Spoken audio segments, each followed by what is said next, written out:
Welcome to The Explainer. Today, we're diving into a really powerful idea for changing your reality, one that pops up in mythology, scripture, you name it.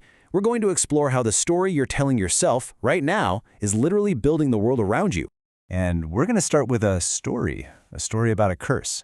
It's really a prayer from someone who was rejected, asking for this very specific kind of punishment to make someone fall in love with an image they can see but can never, ever actually have. You've probably heard of him. This is the ancient Greek myth of Narcissus. The story goes he was so unbelievably beautiful that literally everyone who saw him fell in love with him on the spot. But he was cold. He rejected every single person, every nymph who followed him through the woods, just pushed them all away. Well, you can only be that cruel for so long. Eventually, one of the people he spurned prayed to the gods for some kind of justice, for a punishment that would truly fit the crime. And guess what? The goddess of vengeance, Nemesis, she heard that prayer. So Nemesis, she leads Narcissus to this quiet, perfect little lake. He leans down to get a drink of water, and that's when he sees it, a face in the water, the most beautiful face he has ever seen, and he falls completely, hopelessly in love. But every single time he reaches out to touch it, the image just vanishes. He couldn't leave, he couldn't have it, he couldn't even look away. And he died right there, by the water's edge, completely trapped by his own reflection. Now that's a great story, but what does it have to do with us? Well, the myth of Narcissus is this perfect metaphor for a trap that we all fall into. The trap of confusing what's really in front of us with the story our mind is telling us about it. So let's break this down. According to the ideas we're looking at today, reality itself is just this moment, right now. Think of it like a single frame from a movie. It's just a neutral snapshot that you're looking at. By itself, it doesn't mean anything at all. And this is where it gets really interesting. You have reality, which is just that one frame. But then your mind, it overlays that frame with a story. In fact, one source we looked at calls this part of the mind the devil, because its whole job is to build a narrative out of all our past failures, our fears about the future, and all those beliefs that hold us back. And this sets up this incredibly powerful feedback loop. Your mind tells a story, and then your consciousness goes to work to create a reality that proves that story is true.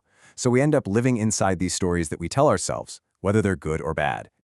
So what do you do when that story just becomes unbearable?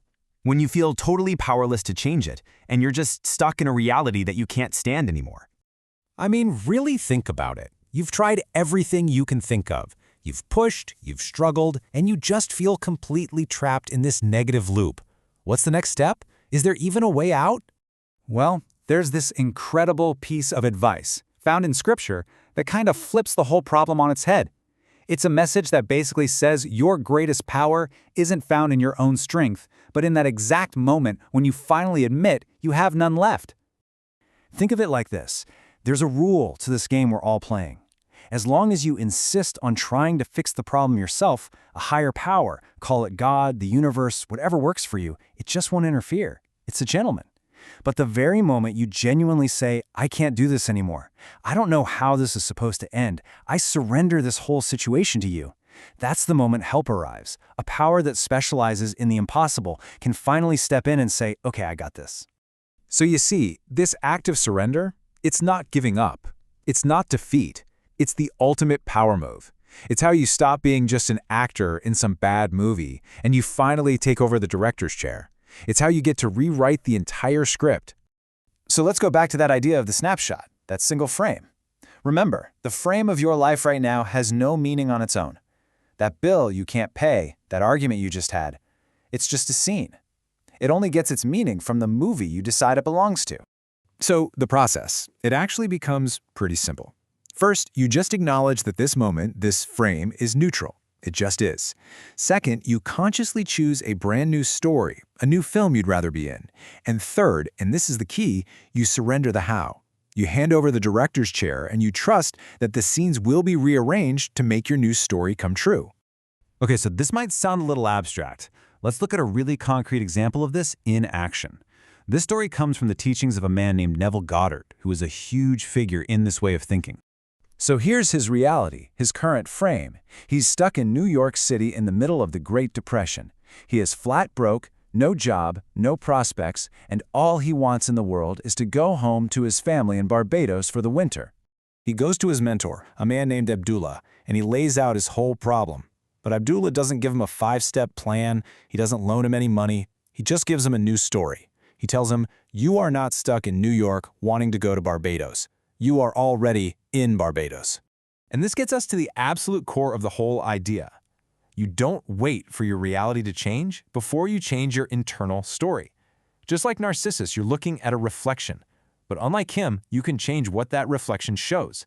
You have to give the mirror the reflection you want to see first, and then reality has no choice but to change to match it. So, let's bring it all home. Don't be like Narcissus, totally trapped and paralyzed by the reflection you see right now. Realize that what you see is just one frame.